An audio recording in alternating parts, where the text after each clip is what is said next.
Watching Vermont's police canines in action, It's bite work, it's evidence recovery. Over. it's obvious countless hours went into shaping these highly skilled, Good boy. agile animals to work alongside their handlers. Jonah, over. You're teaching them right from the beginning how to sit, stay, to things like bite apprehension and tracking. Through? It's serious stuff, but if these four-legged Crime Stoppers could talk, they'd probably tell you they're just having a good time. When they do something you want, it's supposed to be his birthday and Christmas wrapped up into one. Max, post! Good boys! Oh, everything's play. Good boys! Even when we're roadside on the side of 89 or 91, and he's doing an exterior search on a vehicle, he doesn't know the difference. Through the exercises, not only do the canines get polished, but dog and handler become a team. It's an amazing bond that you create, and I wouldn't trade it for the world. And it's that kind of bond that made Colchester handler Dave Dewey, who works alongside Taser, think of a creative way to give the public a taste of what police dogs do every day. It's a big team building experience for you and your dog, and it's meant to be fun. He's talking about Green Mountain Iron Dog, a unique competition that takes place at Camp Kinya in Colchester, and it puts dog and human on the same team, running through a 1.5 mile long obstacle course, up hills, That's a good boy. through woods, over a few jumps, and yes, even through mud. There's mud, there's things to crawl under, crawl over, crawl through. Any obstacle that we can think of that we've had in a real life track, we try to recreate in some form. The end of September event is open to the public. Anyone and any dog can enter either a more competitive race or one just for fun. Straight through? All of them benefit the Vermont Police Canine Association, a group that gives canines and handlers extra support to continue keeping the state safer. But what Dewey says is the real benefit of Iron Dog is the opportunity for cops and civilians to get to know one another, and for the average dog lover to learn a little bit more about what makes canines and handlers tick. Just have a good time with us. Ask us about our dogs, and for us to show off our dogs and some of the cool things they do. They want to see firsthand, and they want to be a part of it. Max, dash! From a bad guy's worst nightmare to lovable ambassadors. Who's a good boy? These special dogs Tracy. go above and beyond for their departments. And now local canine enthusiasts can run with the big dogs as well. Over. In Colchester, Vanessa Mashanya, WPTZ, News Channel 5. All right, uno, dos. Student volunteers are helping a retired physics teacher with something that he says could change the world. I want to come forward this way a little bit. This type of application of the technology is applicable for the lowest income billion people on the planet. Lifting crew, the trick here is slow. Reverse position. Thomas Taylor is patenting an inexpensive construction system. Slowly. He says will stand up against earthquakes and other natural disasters.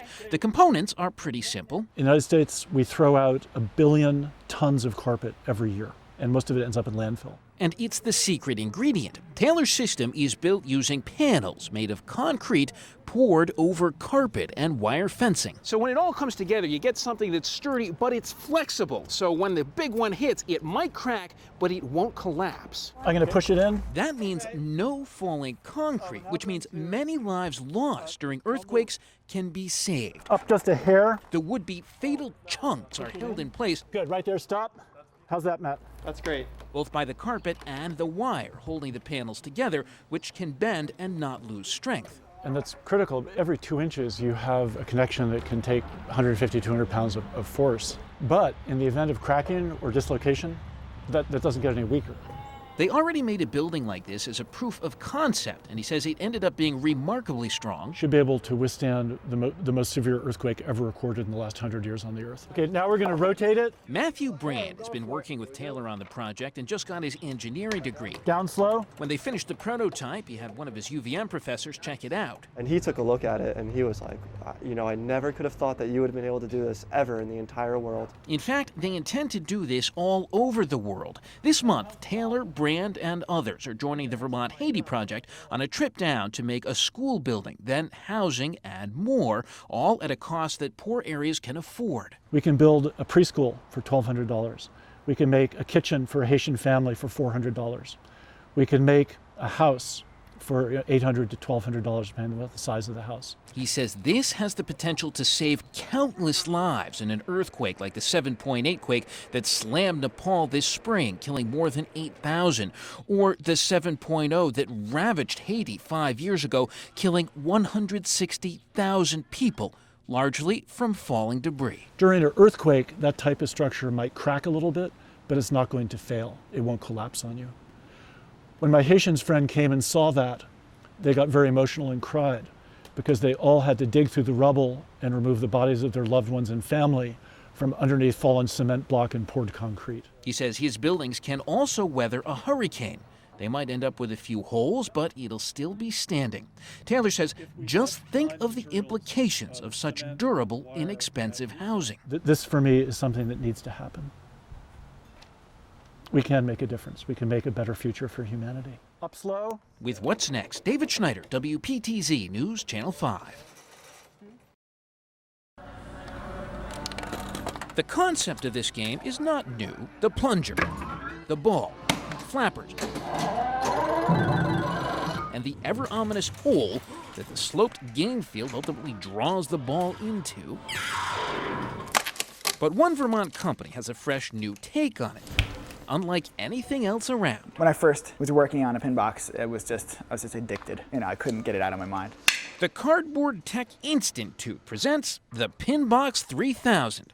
It's a cardboard tabletop pinball set with interchangeable game boards that you can customize. So it's kind of an expansion system. There's a lot of freedom. There isn't one way to get the correct answer for fun. The raw material is free and the engine is proven. It uses some pretty solid concepts like gravity.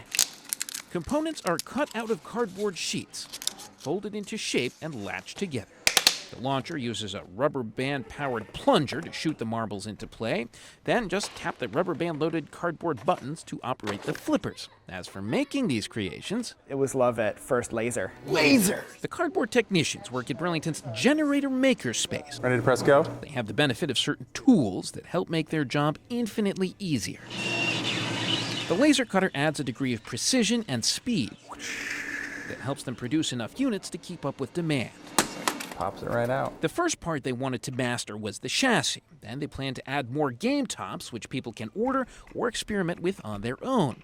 And this isn't just a one-person game. Take two games back to back. You can link them up right here. They call it Battle Mode. Marbles fly through an opening connecting to pin boxes. It's good fun and is not electronic. Oh, nice. The National Maker Faire. Parents and kids would come up to our table together, and the kids would look at this and say, "What is it?" And the parents would say, "This is pinball. Let me show you how it works." And it's all very pre-video game. They say schools can incorporate pin boxes into lessons, teaching engineering and physics, even mix in other topics. The War of 1812 pinball game. While the makers say the game has an addictively fun quality. Oh, yeah. Some of the best parts, they say, are the endless possibilities. The Pinbox is just such an open world that anybody can come to it, and there's no wrong answer. With What's Next, David Schneider, WPTZ News, Channel 5. Good game.